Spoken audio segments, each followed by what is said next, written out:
Welcome to the 5th episode of Tombstone Blues, written by Michael Parnall and Robert Clark. We join Stanley as he heads to the Blam Tavern for a much-needed drink of alcohol. He starts the car and rolls down the window. The headlights illuminate Officer Lance standing in front of Stan's car, staring at them. Stan jumps in surprise when he sees the officer. Officer Lance, watching Stan's car leave, turns towards the wide cellar doors on the side of the house. Opening them, light shines onto Officer Lance, revealing a cacophony of strange sounds from down the stairs in the basement. Descending into the cellar, Officer Lance surveys a rowdy crowd of the Rockefeller clan gathered around a 5-foot-wide playground merry-go-round. The merry-go-round has 4 metal bars for the people spinning on the ride to hang on to. The group surrounding the ride spins the merry-go-round faster by pushing the metal bars as they whiz by. 2 shirtless hillbillies stand on the ride facing each other, hanging from the metal bars, fighting the pull of gravity from the constant spinning. They attempt to pull themselves to the center in order to slap the other person's face. The challenge is to slap the opponent hard enough to knock them off the spinning ride. The remaining person on the merry-go-round wins the match. Everyone watching and spinning the ride cheers and yells as the match goes on. All right, you motherfuckers, what the fuck is going on here?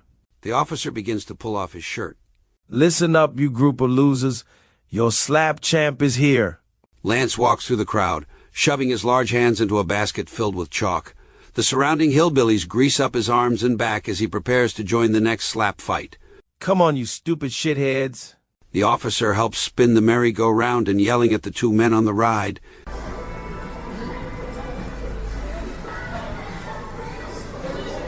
Meanwhile, we join Stanley as he enters the Blam Tavern seeking a much-needed drink.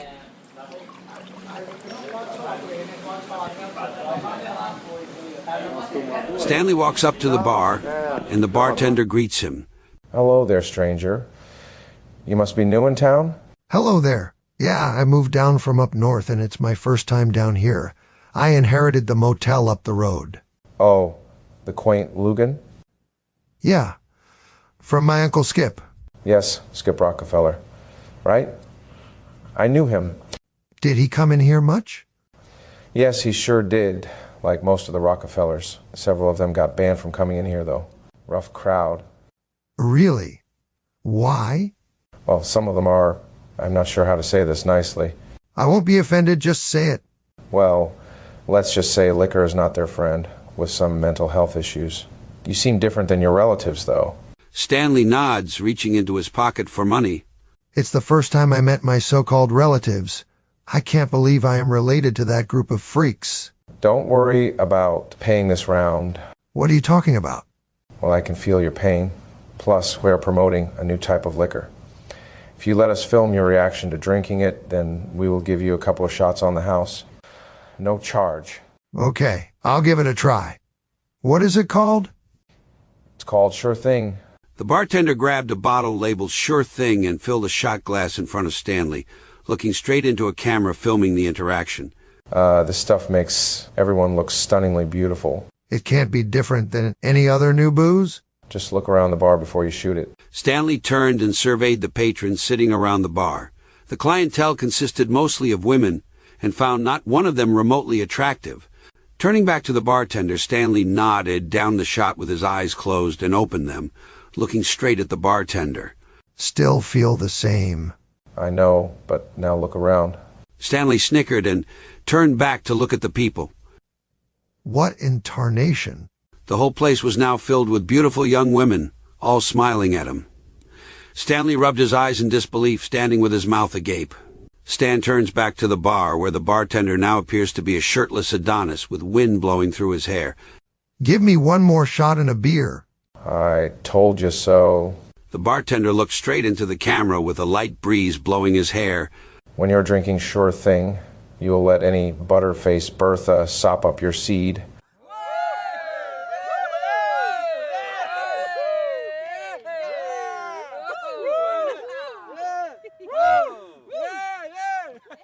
Back in Uncle Skip's farmhouse cellar, Officer Lance grips the metal rails of the spinning merry-go-round.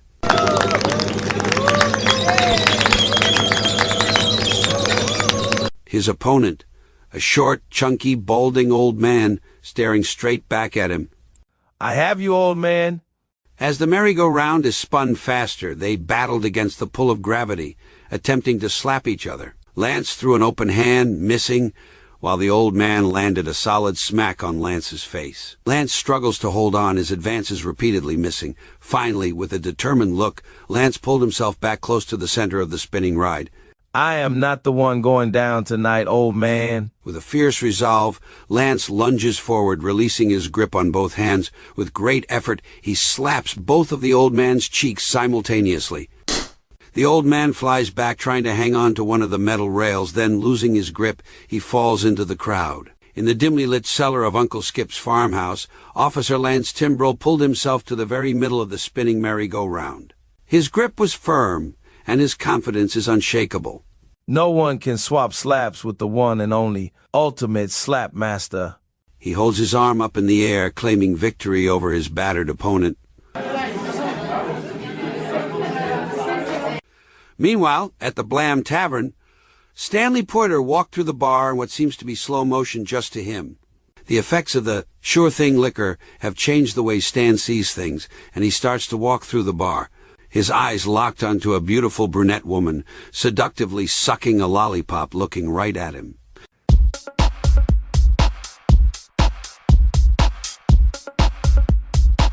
Where have you been all my life? Stanley doesn't know it, but in reality, the woman he is approaching is an older, unattractive woman who is sucking bits of food out of her dentures. Stanley continued his haze walk through the crowded bar. As the music played, he turned to see an incredibly gorgeous blonde woman putting a cigarette to her lips.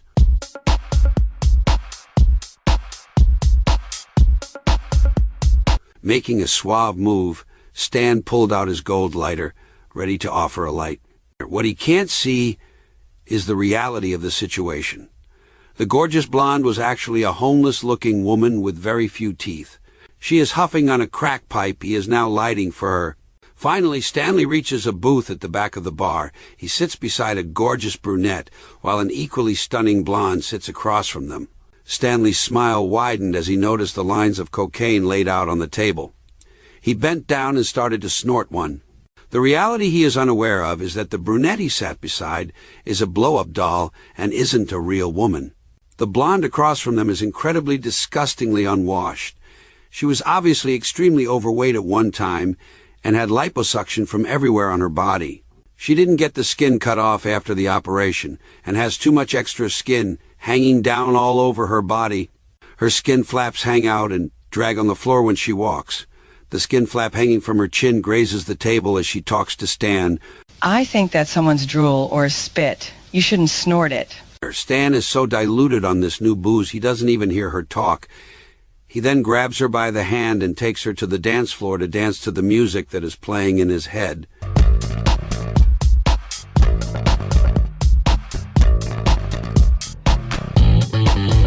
The only problem is there is no music playing in the bar and Stan is dancing around like a lunatic. He keeps spinning the blonde woman while he hoots and hollers. After a while, she brings him back to the booth to sit down. This time he sits beside her and she wraps her arm around him. The dirty, stinky skin flap that hangs from her arm drapes over his back like a small cape. They start to make out while everyone in the bar stares at them. It's going to be one of those nights. The next morning at the Smatter gas station diner, the morning light filtered through the windows, casting a warm glow over the long counter where Stanley sat alone, drinking coffee. The clanging of pots from the kitchen signaled that Flo was busy preparing his breakfast. Stanley looked up as the doorbell rang, announcing the entrance of a strange man. The man is wearing a robe that clearly marks him as a preacher. He had a bad toupee and dark-tinted glasses, giving him a shifty appearance. He took the seat beside Stanley, flashing a wide smile. Good morning. Good morning to you. I am the local Reverend, Jim Jolly. The two men looked up as Flo entered from the kitchen, her demeanor bright and welcoming. Well, hello, Reverend. It is so nice to see you. Good morning to you, Flo. I swear you are more handsome every time you come in here. Jim chuckles, his voice carrying a hint of modesty. You're always so nice. God works in mysterious ways. Flo began pouring coffee for Jim, her eyes twinkling with familiarity. Did you meet Stanley? I just met the good-looking guy. Stanley here inherited the motel from Skip. He just got here yesterday. Ah, always good to have new people in town. I would imagine a handsome man like you has some beautiful children. Huh? Do you? You know, kids need a spiritual leader. I can provide private spiritual teaching you are looking for. My wife couldn't have any, so no. No kids. Oh, that's a shame. I am so good with kids. The best, really. No one gives better private lessons to kids than me, understand? Flo turned back toward the kitchen. The usual, Reverend? Yes, please, darling. As Flo disappeared into the kitchen, Jim turned back to Stan, who sat with a sad look on his face, staring into his coffee. So, have you met any of Skip's family yet? Yes, I met most of them, and it was a shock to the system. Shock? What do you mean? Yesterday was not just challenging, it was brutally disgusting. I can hardly believe some of the things I witnessed. So unbelievable. Well, it may help to confess your sins to a man of the cloth. Stan looks up to the Reverend and does his best to smile. Maybe you're right. The preacher puts his hand on Stan's shoulder as Stanley continues to stare into his coffee, and he starts beginning to tell his tale. So like she said, I got here yesterday. I didn't know what I was walking into, but then again, I had no real choice. My wife left me, and I lost my job, and found out I inherited this motel from an uncle I had never met. When I met Skip's family that came with the motel, I was stunned. After meeting the hillbilly crew, I went to the tavern for a much-needed drink. Ah, the devil's fluids. Yeah, I had to think about even staying to live here. I mean, the Rockefellers are just a lot to take in. The bartender offered me a new type of liquor that promises to make everyone extremely good-looking if you drink it. Oh, really? I thought it was not true, but it is. I am serious. I did a few shots, and it really works. I couldn't believe it. All the haggard and disgusting women in the bar became extremely beautiful. Beyond what I could ever imagine. Wow, I've never heard of that stuff. I know, me either. It worked too well. So well, I went home with one of these women from the tavern. And did you have unholy relations with this woman? Stanley shudders, gripping his coffee cup. I don't know. I don't remember too clearly. I woke up in the motel. I woke up smiling with my eyes closed, pulling the cover up to my chin for warmth. It was so cozy. When I slowly opened my eyes, then I could see the blanket covering me, and was not a blanket at all. My entire body was covered by a wide flap of skin from the woman sleeping beside me. Oh my God! You mean like a fat roll on you? No, I mean a large flap of skin. Like a 500-pound person had all the fat sucked out and has too much skin after. So disgusting. I turned my head to the edge of the bed and vomited as quietly as I could. She kept snoring, totally oblivious to my distress. The skin had big veins running through it with the odd black hair poking out. It also stinks like pickles and mothballs. I slid my sweaty, naked body from under her large skin flap and out the side of the bed. Still vomiting as quietly as I could, I grabbed my clothes from the floor and ran out of the motel room door. Tears began to fall into Stanley's coffee as he shook his head. The pastor leaned toward him, curious. Stanley kept gagging while the Reverend had a look of disgust on his face. Blonde? Too much skin. And you met her at the Blam Tavern? It was horrifying, and the worst one-night stand I've ever had. So much skin. Oh, it is so gross. I hate to break the news to you, kid, but it sounds like you are describing Mommy Rockefeller. Stanley looks up to the Reverend with a look of surprise. What? No. She is the only blonde with too much smelly skin in town who is always hanging out at the Blam Tavern. A look of total disgust came over the Reverend's face. Stanley started to rub his eyes, shaking his head. No! It can't be. What is going on? Oh, it be a victim of accidental incest, of the worst kind. Reverend Jolly stands looking down to Stanley, who is now crying. I don't want to.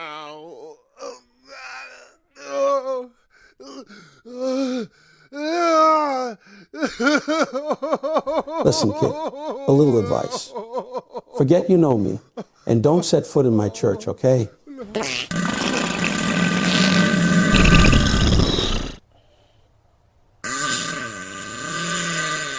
The moral of the story is, don't become a victim of accidental incest.